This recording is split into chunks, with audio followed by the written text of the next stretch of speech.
श्री स्वामीनारायण भगवान की जय। अक्षर पुरुषोत्तम महाराज की जय। राधा कृष्ण देव की जय। सियावर रामचंद्र भगवान की जय। उमापति महादेव की जय।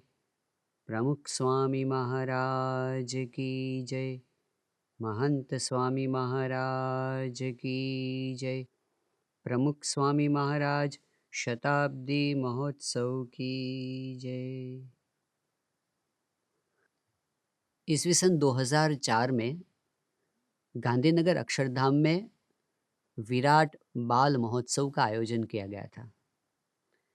प्रमुख स्वामी महाराज के साथ भारत के राष्ट्रपति श्री डॉक्टर अब्दुल कलाम साहब मंच पर उपस्थित थे। उस समय बच्चों के साथ प्रश्नोत्तरी हो रही थी। एक बालक ने प्रश्न पूछा राष्ट्रपति श्री से कि प्रमुख स्वामी महाराज के प्रति आपका अनुभव क्या है।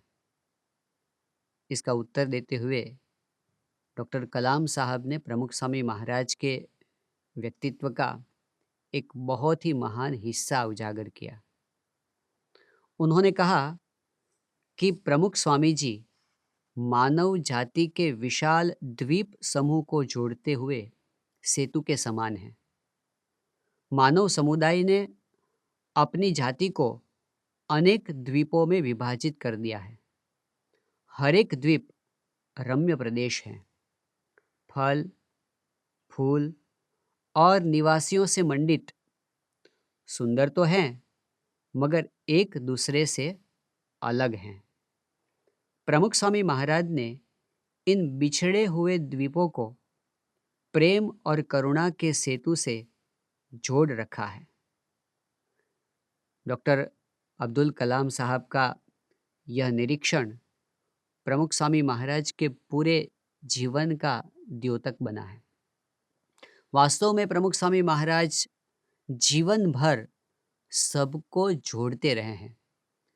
व्यक्ति व्यक्ति के बीच, घर घर के बीच, समाज के दो युथों के बीच और समाज समाज के बीच उन्होंने एक सेतु बनाया है। इसके लिए उन्होंने अपना पूरा जीवन मानो समर्पित कर दिया है। एक बार प्रमुख स्वामी महाराज गुजरात के एक गांव में विचरण कर रहे थे। देखा कि एक जगह पर जमीन के लिए दो भाइयों के बीच झगड़ा हो रहा था और झगड़ा उस हद तक पहुंच गया था कि मानो वह एक दूसरे को मारने पर आतुले थे। स्वामी जी तुरंत वहां पहुंच गए। रेत का ढेर था। स्वामी जी उसी पर बैठ गए और उन दोनों भाइयों को स्वामी जी ने शांति से समझाया। कहा कि तुम में से एक का अगर खून होगा तो दूसरे को जेल में जाना पड़ेगा। दोनों के परिवार इसमें टूट जाएंगे। किसको लाभ है?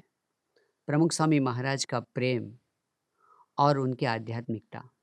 दोनों भाई उस समय समझ गए। झगड़ा वहीं पर शांत हो गया। ऐसे तो हजारों परिवार थे जिसमें प्रमुख स्वामी महाराज ने एक दूसरे को जोड़ने के लिए घंटों तक उनके साथ बैठ बैठ कर सभी को समझाया था। एक बार स्वामी जी गोंडल में थे तो रात को 12:30 बजे दो यूथ के प्रतिनिधि प्रमुख स्वामी महाराज से मिलने के लिए आए थे। उनका झगड़ा भी सामान्य नहीं था। पूरा गांव दो विभागों में बंट गया था। उस समय स्वामी जी ने रात को 12:30 बजे जागकर 1:30 बजे तक उनके साथ बैठकर उनका समाधान करवाया था। ओदरका और कुकड़, इन दो गांवों के समुदायों के बीच 200 वर्षों से जो अपैया चल रहा था, एक दूसरे के गांवों का पानी तक नहीं पीते थे, स्वामी जी खुद दौड़कर वहां पहुंच गए और उन गांवों के बीच समाधान किया। यह उनका जीवन था कि वे हमेशा सभी को जोड़ते रहते थे। संगच्छध्वम, संवदध्वम, यह जो हमारी वैदिक प्रार्थना है, वह प्रमुख स्वामी महाराज जीते थे और सभी के जीवन में वह दृढ़ करवाते थे। प्रमुख स्वामी महाराज की यह अभिलाषा वे कई बार लोगों को समझाते थे। एक बार एक शिविर में प्रमुख स्वामी महाराज से प्रश्न किया गया। कहा कि स्वामी जी, आप बहुत ही कठिन विचरण करते हैं, बहुत ही कष्ट झेलते हैं, तो हम ऐसा क्या करें जिससे आपका कष्ट हम कम कर सके। उस समय प्रमुख स्वामी महाराज ने बताया था कि ये जो शरीर का कष्ट हमारे लिए कष्ट है ही नहीं, हम उसको कष्ट नहीं मानते, परंतु जब आप में से किसी दो व्यक्ति का मन अलग होता है, मन मुटाव होता है, तब मुझे ज़रूर कष्ट होता है। तो स्वामी जी का यह संदेश था कि हम साथ मिलकर रहें, एक बनकर रहें, एक दूसरे के सुहृद बनकर रहें, हम सभी के समान मन, समान भावना हो। यह उनका संदेश हमेशा का लिए रहता था। प्रमुख स्वामी महाराज ने संबंधों के विषय में जो कुछ सिखाया है, ऐसा कहा जा सकता है कि स्वामी जी का जीवन संबंधों का विश्वकोश था, एनसाइक्लोपीडिया था। हर कोई व्यक्ति जब उनके जीवन में झांकता है तो कुछ न कुछ संबंधों के विषय में अवश्य पाता है। जैसी दृष्टि वैसा लाभ उसे प्राप्त होता है।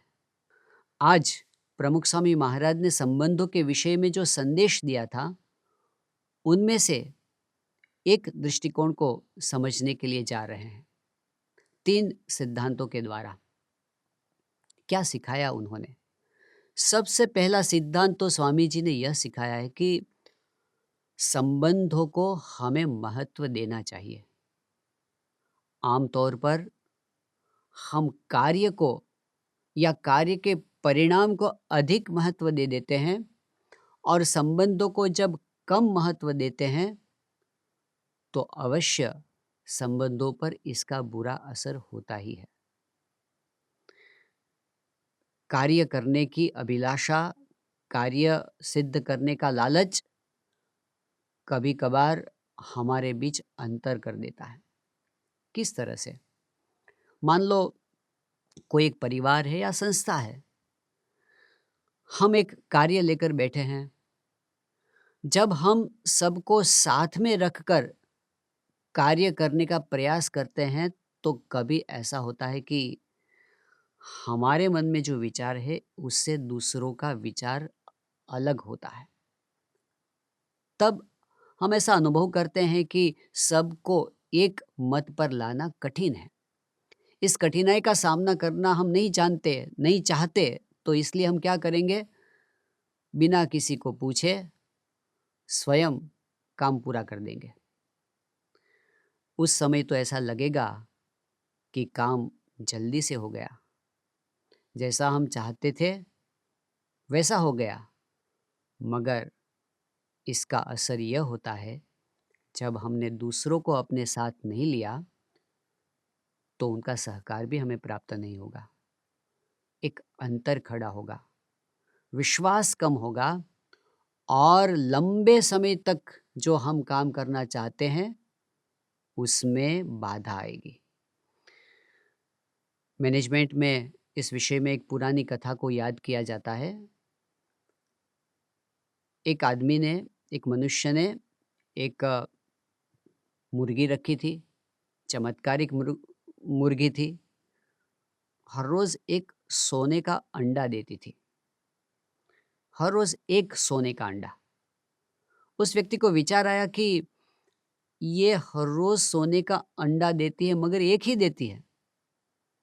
एक साथ ज्यादा अंडे पाने के लालच में उसने उसे काट दिया तो कुछ नहीं मिला। ज्यादा और जल्दी पाने के लालच में जब हम संबंधों को तोड़ देते हैं तो परिणाम क्या होता है? हमेशा के लिए हम पाने में अब गंवा देंगे। हमेशा के लिए हम अपनी प्रोडक्टिविटी पर असर कर देंगे। प्रोडक्शन और प्रोडक्शन कैपेसिटी के बीच में जो बैलेंस करना चाहिए, वह हम नहीं कर पाते। तो स्वामी जी ने यह सिखाया कि कार्य से ज़्यादा कार्यशैली को महत्व दें, सभी को साथ में रखकर काम करें। प्रमुख स्वामी महाराज बहुत ही बड़ी संस्था के प्रमुख स्थान पर रहे, सर्वसत्ताधीश थे, परंतु कभी उन्होंने अपनी सत्ता का उपयोग नहीं किया, सभी को साथ रखा।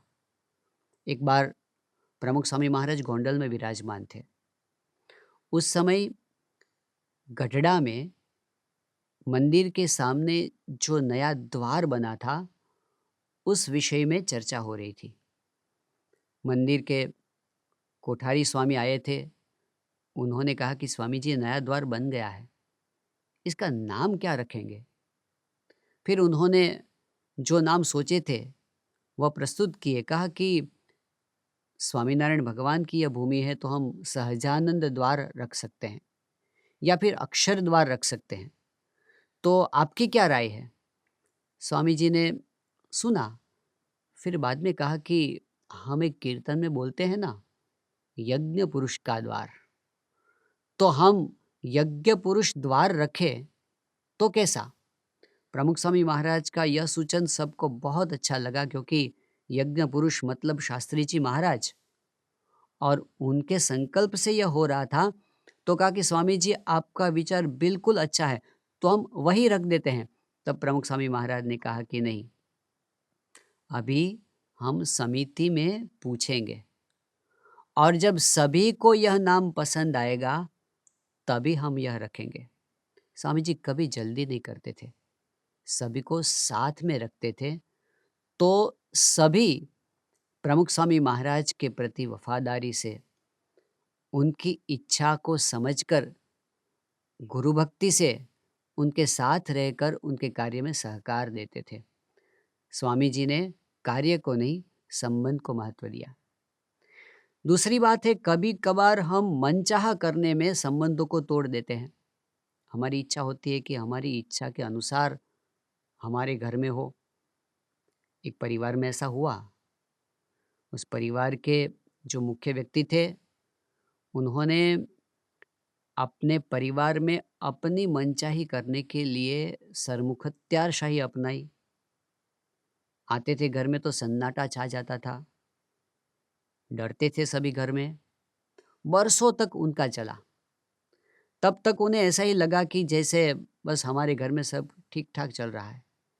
लेकिन जब बच्चे बड़े हुए, एक दिन ऐसा हुआ कि पूरा ज्वालामुखी फट गया, और आज तक जितना भी उन्होंने दमन किया था ना, उसका जवाब मिला। मानो विप्लव हो गया घर में, कोई उनका मानने के लिए तैयार नहीं था। ऐसी परिस्थिति पर आ गए, मंदिर में आकर संतों के पास उन्होंने कहा कि स्वामी जी, मैं क्या करूं, घर में मेरा कोई नहीं मानता है।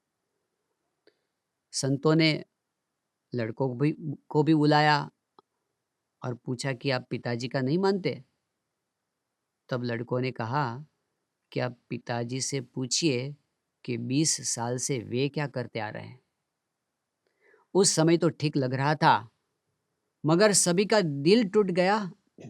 वह काम नहीं लगा समय आने पर। तो हम कभी अपनी मनचाही करने के लिए किसी का दिल तोड़ देते हैं, तो वह संबंध लंबे समय तक नहीं चलते। हम अपना आग्रह रखते हैं, घर में ऐसा ही होना चाहिए, तुम ऐसा क्यों नहीं करोगे? परंतु श्री कृष्ण भगवान को याद करें। महाभारत के युद्ध के पहले अर्जुन के सामने उन्होंने जो ज्ञान प्रस्तुत किया, अर्जुन प्रश्न करता रहा। श्री कृष्ण भगवान बहुत ही शांति से, धीरज से उसके प्रश्नों का उत्तर देते रहे। पूरी श्रीमद् भगवद गीता का उपदेश दे दिया, 18 अध्याय तक। उपदेश पूरा करते करते कृष्ण भगवान ने अंत में अर्जुन से क्या कहा? यथेच्छसि तथा कुरु। मैंने तुम्हें जो कहना था वह कह दिया, अब जैसी तुम्हारी इच्छा। स्वयं श्री कृष्ण भगवान ने भी आग्रह नहीं रखा है। उन्होंने ऐसा नहीं कहा कि बस ऐसा ही करना ही पड़ेगा तुम्हें, छोड़ दिया है। तब अर्जुन भी श्री कृष्ण भगवान की आज्ञा पालने के लिए तैयार हो गया। तो संबंधों को महत्व देना मतलब हमारा ही मनचाहा हो इसका आग्रह छोड़ देना। कभी कभार हम चीज वस्तु को ज्यादा महत्व देते हैं और व्यक्ति को कम महत्व देते हैं, संबंधों को कम महत्व देते हैं। तब क्या होता है कि छोटे से नुकसान पर हम बड़ा हंगामा मचा देते हैं और बात बहुत ही छोटी होती है, बढ़ते बढ़ते परिवार को तोड़ने तक पहुंच जाती है। तो स्वामी जी का पहला संदेश यह है कि हम संबंधों में सफल होना चाहते हैं तो सबसे पहले हम संबंधों को महत्व देना सीखें और अग्रिमता उसी को दे, संबंध को, नहीं कि काम को या फिर हमारी मनचाही को और या फिर किसी चीज वस्तु को। दूसरा संदेश प्रमुख स्वामी महाराज के जीवन का मानो प्रतिबिंब था। वे क्या देते हैं संदेश? ज्यादा देना, कम लेना। प्रमुख स्वामी महाराज का जीवन सूत्र था, दूसरों की भलाई में हमारी भलाई, दूसरों के सुख में हमारा सुख। ये किया है उन्होंने जीवन भर, बिना किसी स्वार्थ। वे देते ही रहे, देते ही रहे, देते ही रहे। आधुनिक भाषा में इसके लिए एक शब्द प्रयोग होता है संबंधों के विषय में, इमोशनल बैंक अकाउंट। जिस तरह से कोई एक व्यक्ति होता है, उसका बैंक में अकाउंट होता है, एक बैंक में, दो बैंक में, तीन बैंक में। इमोशनल बैंक अकाउंट ऐसी चीज है, आप जितने भी लोगों के साथ संपर्क में होते हैं उन सभी व्यक्तियों के हृदय में आपका एक बैंक अकाउंट रहता है। वह होता है इमोशनल बैंक अकाउंट, भावनाओं का अकाउंट होता है। हर एक व्यक्ति के हृदय में भिन्न भिन्न कक्षा पर हमारा बैंक अकाउंट होता है। किसी के हृदय में ज़्यादा, किसी के हृदय में कम। कहीं पर ऐसा होता है कि हमारा संबंध बिगड़ गए हो तो ज़ीरो पर भी बैलेंस हो सकता है या फिर माइनस भी हो सकता है। वह बैलेंस कब बढ़ता है? जब हम किसी को मदद करते हैं तो अकाउंट बढ़ता है। जब हम किसी को प्रोत्साहन देते हैं तो उसके हृदय में हमारे प्रति भावना का अकाउंट बढ़ता है। जब हम किसी के लिए प्रार्थना करते हैं, किसी के लिए अच्छे शब्दों का प्रयोग करते हैं, उनके गुणों का गान करते हैं, सद्भाव प्रकट करते हैं या फिर हमारे दिए हुए वचनों का पालन करते हैं, तो विश्वास बढ़ता जाता है, इमोशनल बैंक अकाउंट बढ़ता जाता है। और इससे विपरीत जब हम अपने वचनों को तोड़ते हैं तो वह कम होता है। जब हम किसी के प्रति गुस्सा करते हैं, कम होता है। तिरस्कार या उपेक्षा करते हैं, कम करते हैं हमारा बैलेंस। और यदि किसी के प्रति हम निंदा करते हैं उनकी अनुपस्थिति में, तब तो पूरा बैंक अकाउंट साफ हो जाता है, पूरा विश्वास ज़ीरो हो जाता है। तो ये बहुत ही महत्वपूर्ण चीज़ है कि अगर हम संबंधों को अच्छा रखना चाहते हैं तो हम देते हैं कितना और लेते हैं कितना।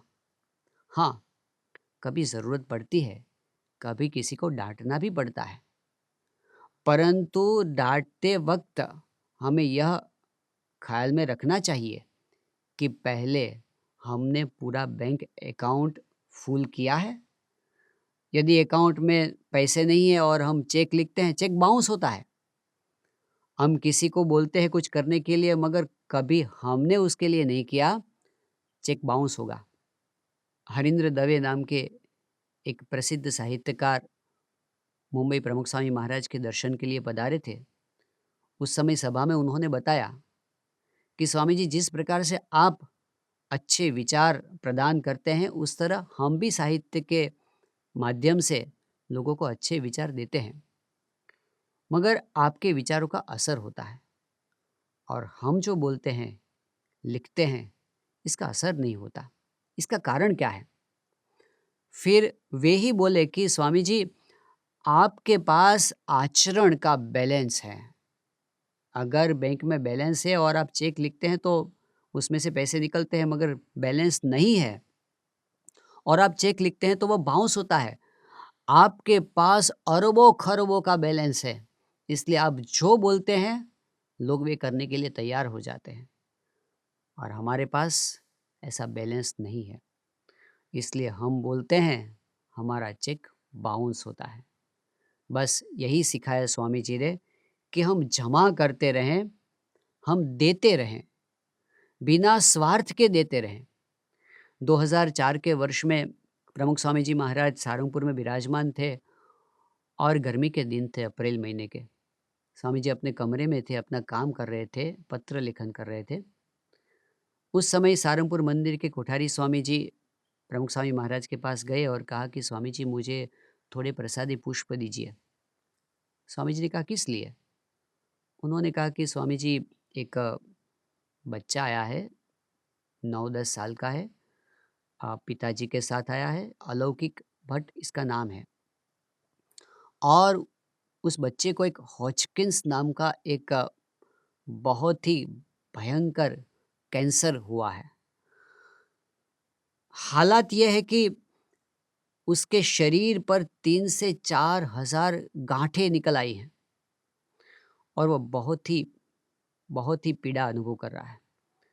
प्रमुख स्वामी महाराज यह सुनकर द्रवित हो गए। वे तुरंत बोले कि पुष्प क्यों ले जाते हो, उसको यहाँ ले आओ मेरे पास। तब सभी संतों ने स्वामी जी को समझाया कि स्वामी जी, उसकी परिस्थिति ऐसी ऐसी भयानक है कि यहाँ आपके कमरे में उसको लाना उचित नहीं है। तो स्वामी जी तुरंत बोले, अगर उसे यहाँ नहीं लाया जा सकता तो हम वहाँ जाते हैं। ऐसा करते स्वामी जी खड़े हो गए और चलने लगे। बाहर आते आते स्वामी जी बोले, हम उसे आशीर्वाद दें, प्रार्थना करें, उसका कल्याण हो जाए। स्वामी जी उस बच्चे के पास पधारे, वर्तमान धारण करवाया, कंठी पहनवाई, फिर स्वामी जी ने उसके सिर पर पुष्प चढ़ाए। वहाँ खड़े रहकर आंखें बंद करके स्वामी जी ने हृदय से प्रार्थना की। फिर उसे आशीर्वाद देते हुए बोले, चिंता मत करना, भगवान तुम्हारा भला करेंगे। स्वामी जी के मन में संतोष था कि उस बच्चे के लिए मैंने प्रार्थना की, मैं कुछ कर पाया। वे हमेशा देते ही रहते थे, देते ही रहते थे। इसको भी अपनाता चल, उसको भी अपनाता चल, राही हैं सब एक डगर के, सब पर प्यार लुटाता चल। हमें महंत स्वामी महाराज के जीवन में भी यही देखने को मिलता है कि स्वामी जी जब किसी के सामने देखते हैं, छोटा हो बड़ा हो, बस वे प्रेम ही बरसाते रहते हैं। प्यासी है हर दिल की गगरिया, दृग का गंगा जल छलकाता चल। तो वे प्रेम बांट रहे हैं हृदय से, सभी को दे रहे हैं। वे सोचते हैं मैं क्या करूं जिससे सामने वाले व्यक्ति के जीवन में मैं कुछ मदद कर सकूं। तो देना ज़्यादा और लेना कम, यह स्वामी जी के जीवन का दूसरा सिद्धांत था। तीसरा सिद्धांत जो प्रमुख स्वामी महाराज के जीवन में हमें मुख्य रूप से दिखाई देता है, वह है हमारे संबंध आध्यात्मिकता की नींव पर टिके होने चाहिए, नहीं कि लौकिक या स्वार्थ की नींव पर। सन 2007 में प्रमुख स्वामी महाराज अफ्रीका में केन्या देश में मोम्बासा नाम के शहर में विराजमान थे। उस समय स्वामी जी का दर्शन और सत्संग का लाभ लेने के लिए भारत से, लंदन से, अमेरिका से बहुत सारे सत्संगी पधारे थे। तो एक बार स्वामी जी के सामने आ, रिपोर्टिंग हो रहा था, सत्संग की विभिन्न देशों की बातें हो रही थी। इसमें एक युवक ने सहजता से कहा कि स्वामी जी, अभी अमेरिका में प्रेसिडेंट के लिए इलेक्शन होने जा रहा है और इस चुनाव में एक पक्ष ने ऐसा जाहिर किया है कि अगर हमारा पक्ष विजेता बनेगा तो हम ऐसी कोशिशें करेंगे जिससे परिवार में संबंध ज़्यादा अच्छे हों। प्रमुख स्वामी महाराज ने यह सुनकर तुरंत पूछा कि सरकार क्या करेगी परिवार के संबंधों को सुधारने में? उस युवक के पास तो कोई जवाब नहीं था, मगर वहाँ पर एक वरिष्ठ हरिभक्त थे। उन्होंने बताया कि स्वामी जी, सरकार और तो कुछ नहीं कर पाती, परंतु शायद सरकार ऐसे कानून बना सकती है कि अगर तुम लोग संयुक्त परिवार में रहते हो तो तुम्हारा टैक्स कम लेंगे, और अगर तुम विभक्त परिवार में रहते हो तो तुम्हारा टैक्स ज़्यादा लेंगे, और सरकार क्या कर सकती है? प्रमुख स्वामी महाराज ने यह सुनकर सिद्धांत कहा। वे बोले कि जब तक आध्यात्मिकता नहीं आती तब तक संबंधों को जोड़कर रखना संभव नहीं है। सही अर्थ में तभी हमारे संबंध बनते हैं जब उसकी नींव आध्यात्मिकता हो।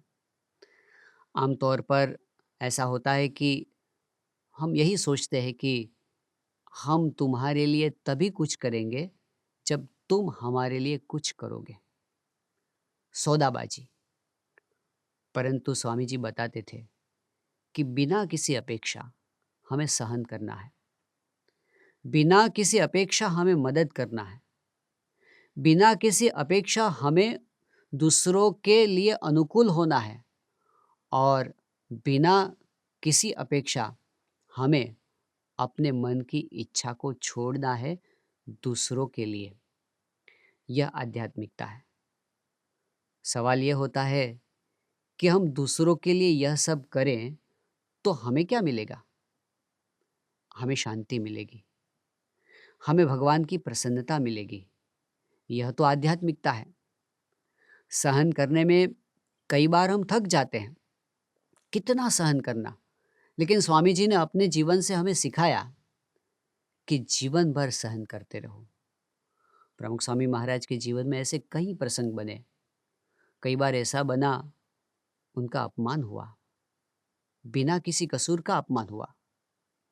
किसी ने उनके प्रति अयोग्य आक्षेप किए, किसी ने उनकी निंदा की, किसी ने उनके लिए अनाप शनाप बोला, किसी ने उन्हें उनके लिए ऐसा ऐसा लिखा जो कभी संभव नहीं है प्रमुख स्वामी महाराज के जीवन में। तो ऐसे ऐसे आक्षेप उन्होंने बहुत सहन किए।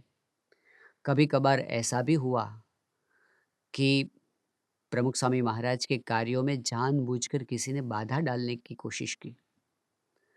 कभी ऐसा भी हुआ कि उनको जान से मार डालने का भी प्रयास हुआ। लेकिन ये प्रमुख स्वामी महाराज थे, जिन लोगों ने उनका बुरा करने का प्रयास किया, स्वामी जी ने उन्हीं का भला किया। केवल उनके लिए अच्छा बोले नहीं, उनका अच्छा करने का प्रयास किया। वे बोलते थे कि मेरे जीवन में कभी किसी के लिए किसी का भी अहित हो, ऐसा एक बार भी विचार तक नहीं आया। यह उनका जीवन था। वे उनकी भी मदद करते थे जो उनके लिए बुरा बोलते थे। तो स्वामी जी ने एक सिद्धांत हमें सिखाया, भूल जाओ। कलकत्ता में रहने वाले एक सज्जन, कुसंग के कारण प्रमुख स्वामी महाराज के प्रति उनको द्वेष हो गया। गैर समझदारी थी और उन्होंने प्रमुख स्वामी महाराज का विरोध किया। वर्षों तक वे प्रमुख स्वामी महाराज के विरोध में बोलते रहे, परंतु समय जाते जाते उनको वास्तविकता का पता चलने लगा। प्रमुख स्वामी महाराज कैसे पुरुष हैं वह उनकी समझ में आया। जब उनके जीवन का अंतिम समय था, उन्हें हृदय में जलन होने लगी, पश्चाताप होने लगा। ऐसे निर्दोष पुरुष के लिए मैंने आज तक ऐसे ऐसे आक्षेप किए। बहुत ही दर्द होने लगा। उस समय उन्होंने सत्संगियों को बुलाया और कहा कि आप प्रमुख स्वामी महाराज को मेरी ओर से आप यह संदेश भिजवाइए, मैं उनकी माफ़ी चाहता हूँ। जब प्रमुख स्वामी महाराज के पास यह संदेश गया, तब स्वामी जी ने सामने संदेश भिजवाते हुए कहा कि देखो, हमने यह कुछ याद ही नहीं रखा है कि आपने हमारे लिए क्या कहा, क्या बोला। मुझे तो सिर्फ इतना ही याद है कि हमारे गुरु शास्त्री जी महाराज के पास सारंगपुर में आप कई बार आते थे और उस समय आप वचनामृत पढ़ते थे। बस यही हमने याद रखा है और कुछ याद नहीं रखना। भूल जाना और माफ़ करना, यह आध्यात्मिकता है जो स्वामी जी ने करके दिखाया। उनका जीवन ही यही था। जैसे प्रमुख स्वामी महाराज के गुरु शास्त्री जी महाराज कई बार ऐसा कहते थे कि हमारे पास उधार का हिसाब ही नहीं है, हम सिर्फ जमा का ही हिसाब रखते हैं, उधार का हिसाब रखते ही नहीं है। हम कई बार उधार का हिसाब लिख कर रखते हैं। हमारे लिए इसने यह कहा, हमारे लिए वह बोला, समय आने पर इसको बता दूंगा। ये सब क्या है? जब किसी के घर में चूहा मर जाता है, ज़्यादा दिन तक घर में चूहे को संग्रहित करके वह रखता है, परिणाम क्या आएगा? दुर्गंध बढ़ेगी घर में। तो ऐसे नेगेटिव विचार हमारे घर में संग्रहित करके रखना, हमारे हृदय में संग्रहित करके रखना, ये हमें ही दुख देता है। स्वामी जी कहते थे, भूल जाओ। अब ये भूल जाना, माफ़ करना, सहन करना, यह सब हमें कई बार बहुत कठिन लगता है। धीरज रखना हम नहीं रख पाते, क्योंकि इसके पीछे आध्यात्मिक समझदारी, आध्यात्मिक ज्ञान की आवश्यकता होती है। आध्यात्मिक ज्ञान क्या है? स्वामी जी सिखाते थे, भगवान सर्व करता हरता है। उनकी मर्जी के अलावा इस दुनिया में कुछ नहीं होता। उनकी इच्छा से ही सब कुछ होता है। कोई किसी का सुधार नहीं सकता, कोई किसी का बिगाड़ नहीं पाता। जब यह सिद्धांत, आध्यात्मिक सिद्धांत हमारी दृष्टि के सामने रहता है, तब किसी के प्रति द्वेष नहीं होता। निमित्त बनता है कोई, परंतु भगवान की इच्छा से आया है। हम हम किससे रोष रखें, हम किसके सामने झंडा उठाए, हम किसके साथ झगड़ा करें। दूसरी बात, प्रमुख स्वामी महाराज हमेशा अपने उपदेशों में बताते थे कि हम आत्मा हैं, हम शरीर नहीं हैं। यह आध्यात्मिक ज्ञान अगर होगा, हमारी अपेक्षाएं निकल जाएगी। किसी से कोई अपेक्षा नहीं।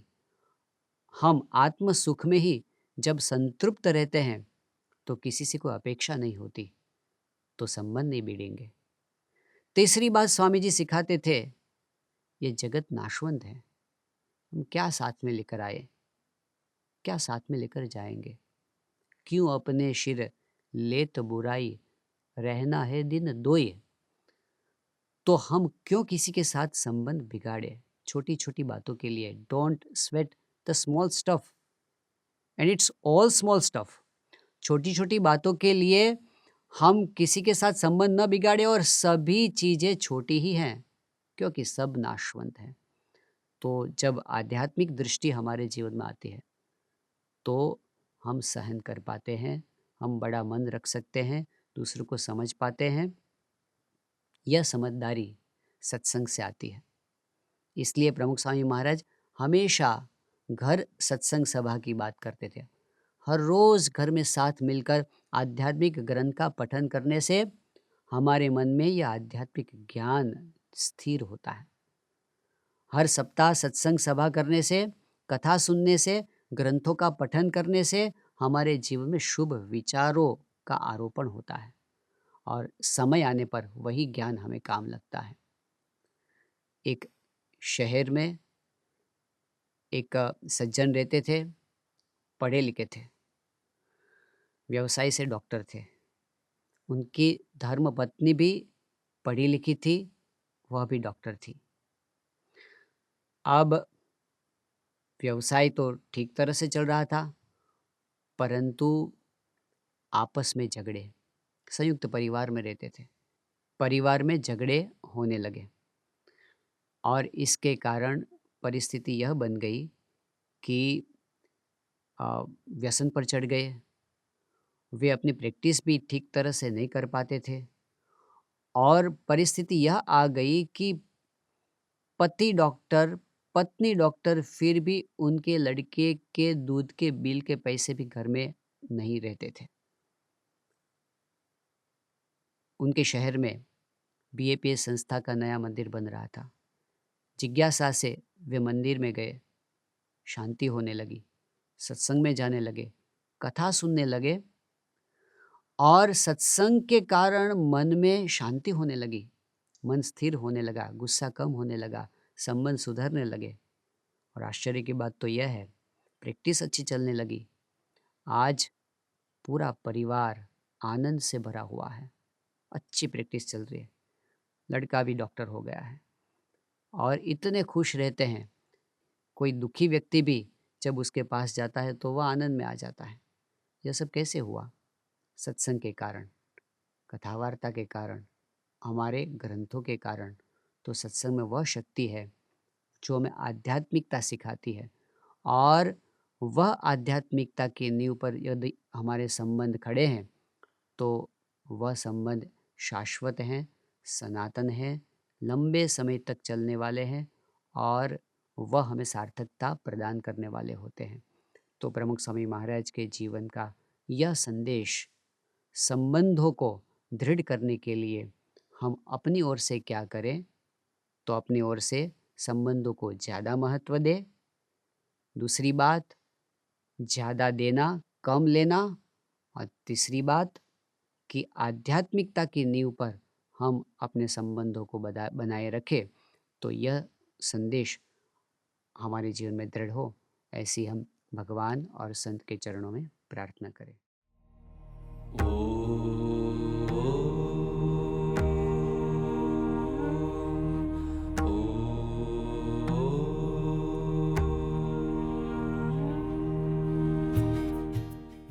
गुजरात के काठियावाड़ प्रदेश का छोटा सा गांव पाटी आज पूर्ण हर्षोल्लास में डूबा हुआ था, क्योंकि आज पूज्य प्रमुख स्वामी महाराज के सानिध्य में नवनिर्मित मंदिर का मूर्ति प्रतिष्ठा उत्सव था।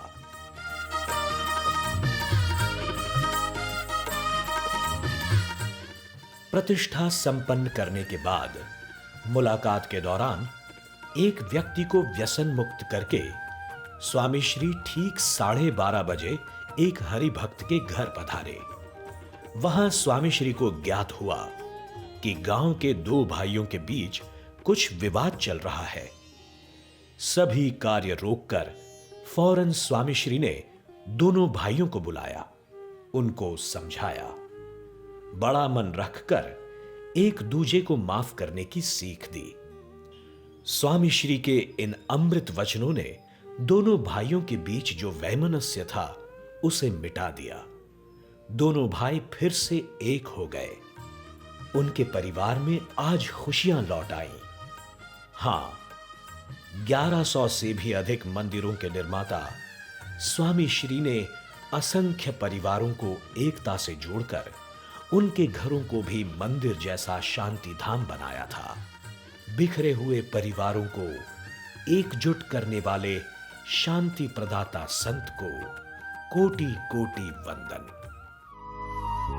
प्रमुख स्वामी सुखकारी जय हो, संत परम हितकारी जय